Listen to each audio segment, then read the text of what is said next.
The Mark of Valor, Chapter 1. The Return. It was late summer, when Elijah Eli Carter came back to Lonesome Ridge, a small town tucked deep into the heart of Georgia, where the streets still remembered the Civil War and minds hadn't fully forgotten Jim Crow. He wore his army uniform like armor and carried memories like scars. After 3 tours overseas, he'd earned a chest full of medals, but also silence. A quiet man now, with thunder in his past, his welcome home was quiet, too quiet. The corner store clerk avoided his eyes. His former classmates nodded stiffly from across the street. Some doors shut when he passed by. The Carter family had been in Lonesome Ridge for 4 generations, and still, they were seen as outsiders. But Eli wasn't there to win hearts. He was there to build a life and protect what little he had left. His mother had passed while he was overseas.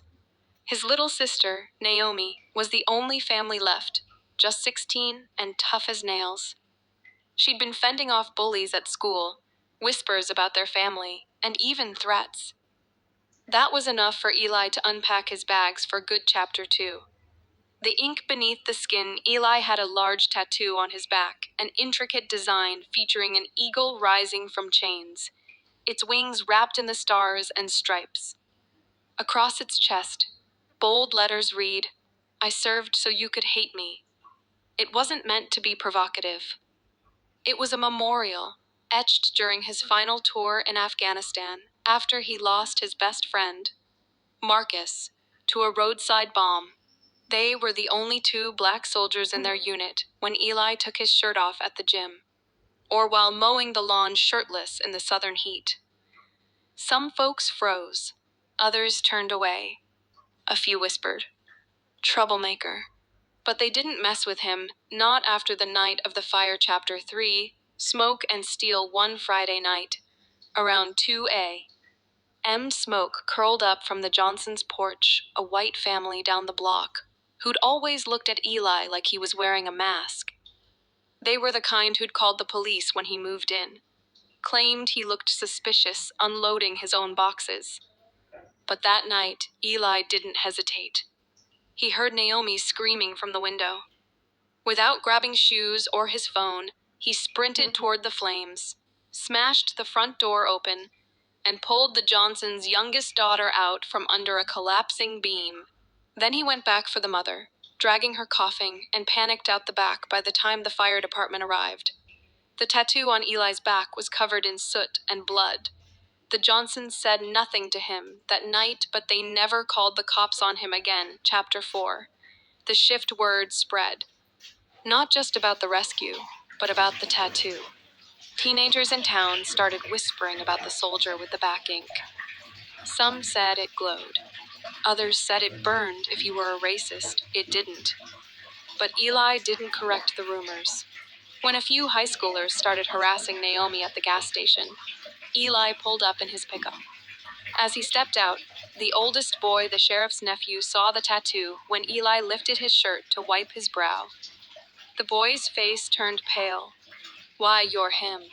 They left Naomi alone after that. Chapter 5. The wall and the garden. Eli didn't want revenge. He wanted respect. So he started something different.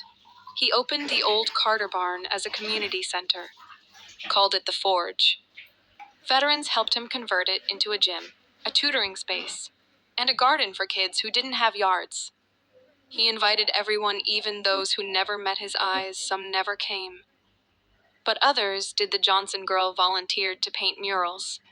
A Latino war vet brought his tools and helped repair the old roof.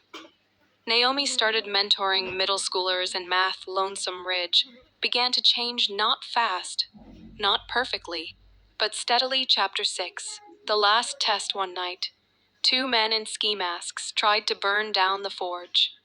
Caught on camera. Caught by Eli, too. He didn't raise a fist.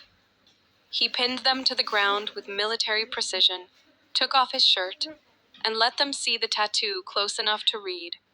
When the cops came, they found the attackers weeping. One of them, the mayor's son, later admitted in court, "I wasn't scared of dying. I was scared of that tattoo like it was looking through me. Epilogue. The legacy of the mark years later. The Forge became a regional non-profit. Eli never ran for office, never gave speeches.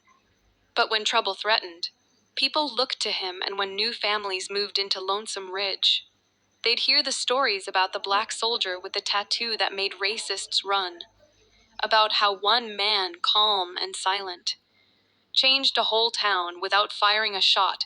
But Naomi always said, with a knowing smile, it wasn't the tattoo. It was what was behind it.